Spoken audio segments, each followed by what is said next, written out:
First, use a tool to pry off the faceplate. Press and pull out this cable on the right side. Then, use a T20 screwdriver to remove the 4 screws shown. Next, unplug the display screen connection cable. Here, be careful to hold the buckle and wiggle it left and right to unplug the connection cable. Next, remove the passenger side panel. Use an 8mm socket to remove the screw. Use a special tool to pull out the CD player.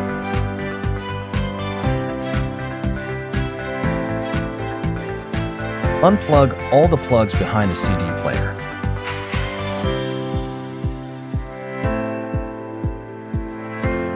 Use an 8mm socket to remove the screws inside the storage compartment.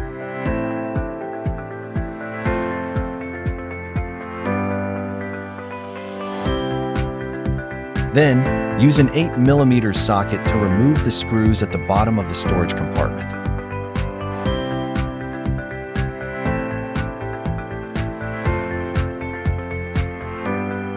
Next, unplug the storage compartment connection cable. Press the plug buckle and lift it up to unplug the power connection cable.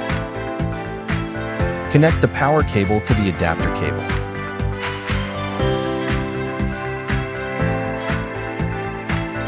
Then, connect the other end of the adapter cable to the machine.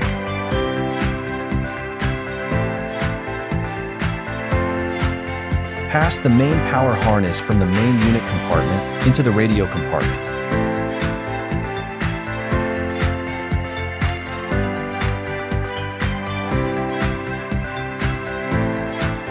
Pass the 2 USB cables and 1 radio cable from the main unit compartment into the passenger compartment. Use a tool to open the center speaker cover.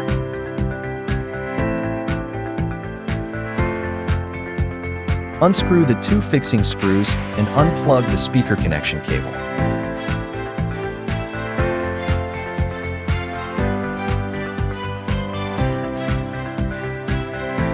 Pass the purple and cyan cables from the radio compartment.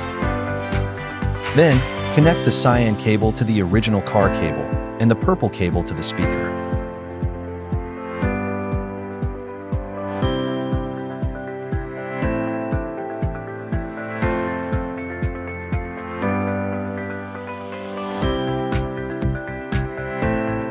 Screw on the fixing screws and cover the panel.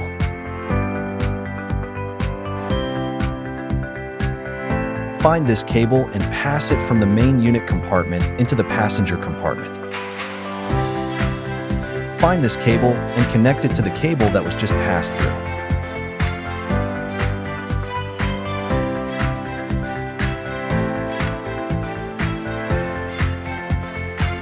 Press the buckle and unplug the original car gateway plug and plug in the adapter plug.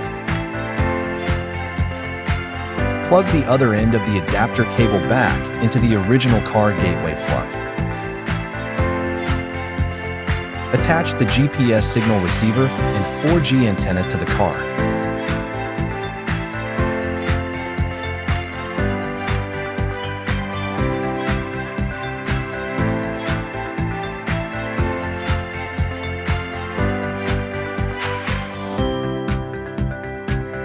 Then, pass their extension cables into the radio compartment.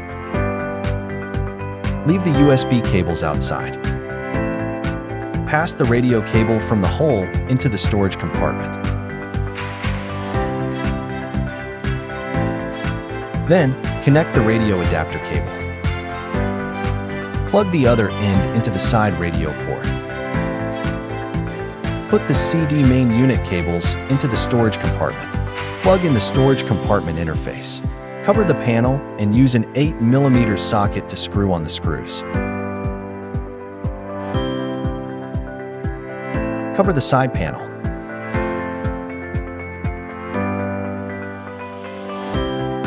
Plug in the CD player plugs tightly and reinstall it. Note, if this CD player main unit is not plugged in tightly and installed correctly, the original car information will not be displayed. Use an 8mm socket to install the top screws of the storage compartment.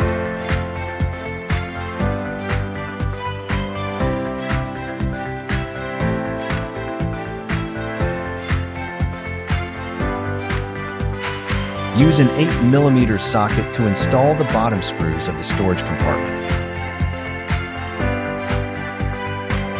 Push the main unit into the main unit compartment. Find the LVDS cable and connect it.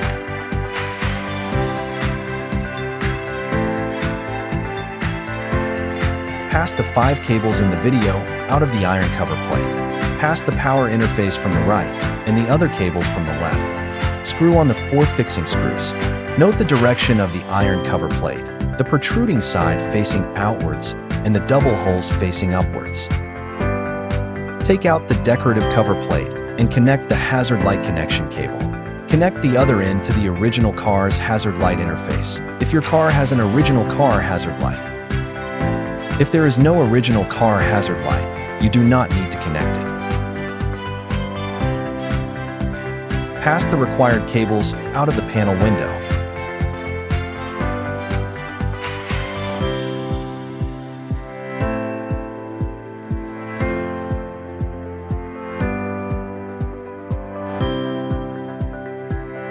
A total of these 4 cables needs to be connected to our radio. Then, install the buckles on the panel.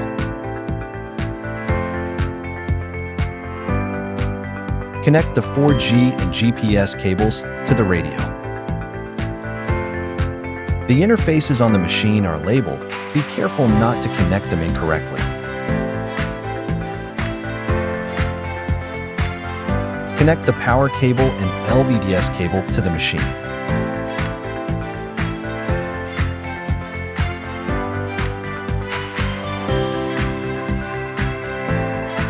Align the limit holes and buckle down.